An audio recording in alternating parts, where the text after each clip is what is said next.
Hoje, dia 6 de agosto, dia da transfiguração de nosso Senhor Jesus Cristo.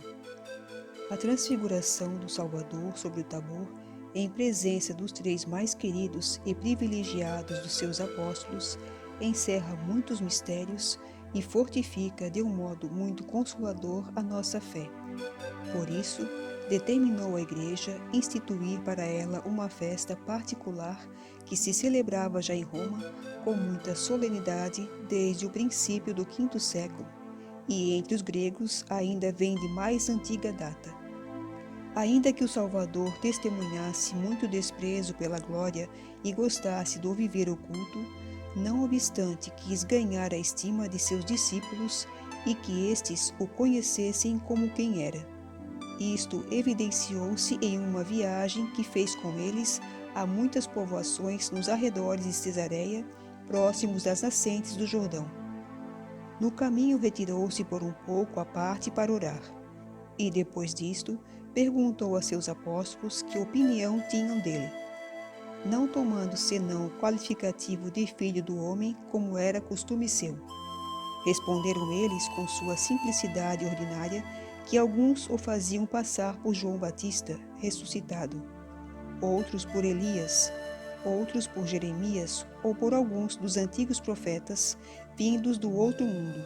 E vós, diz-lhes, quem pensais que eu sou?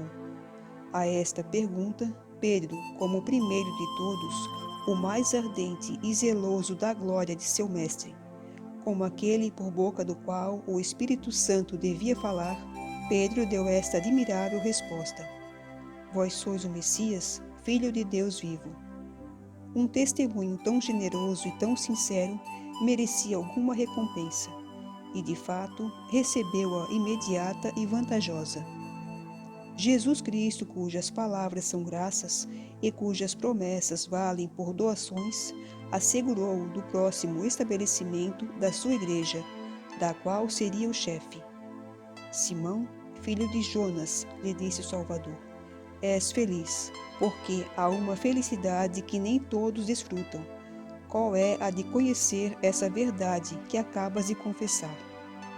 Um tal conhecimento não é efeito de uma luz ordinária, mas de uma revelação divina em que a carne e o sangue não têm parte. Está acima das forças do espírito humano. Só de meu Pai te poderia vir. Sim, eu sou o Messias prometido, o Filho de Deus vivo, o próprio Deus. Mas não é ainda tempo de o publicar. Fica-vos proibido. É preciso que eu sofra antes disso as supremas ignomínias e a própria morte em uma cruz para a salvação do gênero humano e que deste modo satisfaça a justiça de meu Pai. Depois disto, tendo-lhes predito as circunstâncias da sua paixão, com receio de que duvidassem da sua divindade, se antes os não tivesse prevenido, quis rebustecer esta fé nascente, apresentando-lhe uma amostra sensível da sua glória. Por isso, ainda não tinha acabado a exposição dos tormentos a que se submeteria, e já lhes anunciava que alguns daqueles que o estavam ouvindo não morreriam sem o terem visto radiante de glória e majestade, e sem experimentarem uma prelibação dessa alegria inefável de que deviam todos ser acumulados no céu durante a eternidade. Tomou de parte os seus 3 discípulos prediletos, Pedro, João e Tiago, e tendo-os levado só consigo ao alto de uma montanha, afastou-se um pouco, pôs-se em oração e no fervor com que a fazia, transfigurou-se diante deles. O esplendor da sua divindade e a glória da sua alma bem-aventurada apareceram visivelmente em seu corpo. De improviso, mostrou-se em todo o brilho da sua majestade, não como simples homem, mas como homem-deus. O seu rosto tornou-se luminoso como o sol, os seus vestidos brancos como a neve, e tão alvos que ofuscavam a sua face, a sua figura, os seus hábitos, não mudaram essencialmente. Foram tão somente penetrados dos raios e da luz que jorrava do seu corpo, como uma névoa tênue e transparente penetrada dos raios solares. Em um estado tão glorioso, o Salvador não quis aparecer só. Também se viram Moisés e Elias aos lados, aquele seu principal ministro na lei antiga, este o mais zeloso dos profetas. O Filho de Deus quis que essas duas grandes personagens aparecessem na transfiguração para significar a seus apóstolos que a lei e os profetas lhe davam testemunho e terminavam em sua pessoa. Elias estava ainda vivo e por isso apareceu em seu corpo natural.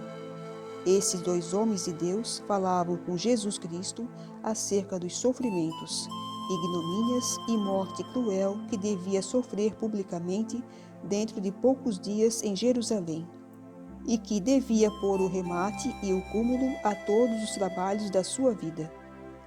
São Lucas diz que São Pedro e seus companheiros estavam pesados de sono, e que, despertando, viram a glória de Jesus Cristo e os dois que estavam com ele. O Salvador, que os não prevenira para o que estava acontecendo, permitiu que adormecessem enquanto ele orava, para que fossem mais agradavelmente surpreendidos ao despertar.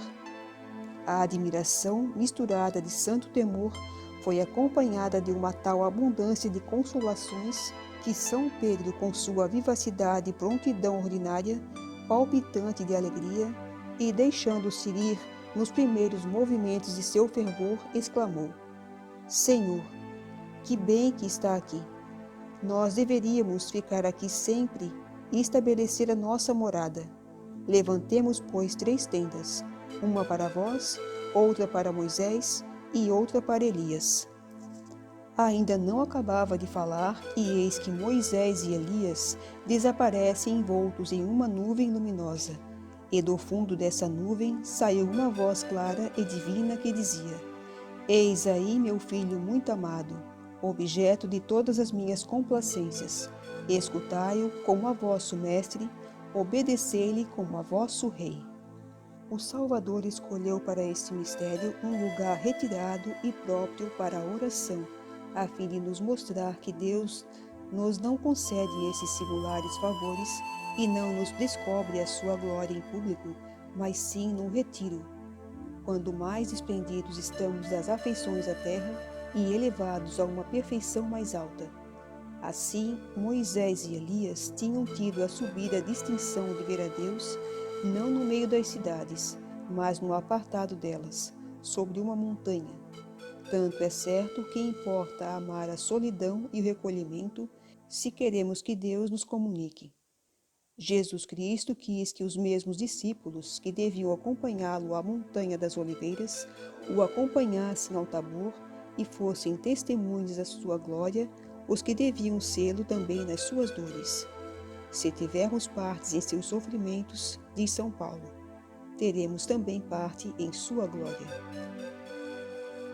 Ó Deus, que na gloriosa transfiguração de vosso Filho confirmastes os mistérios da fé pelo testemunho de Moisés e Elias e manifestastes de modo admirável a nossa glória de filhos adotivos, concedei aos vossos servos e servas ouvir a voz do vosso Filho amado e compartilhar da sua herança.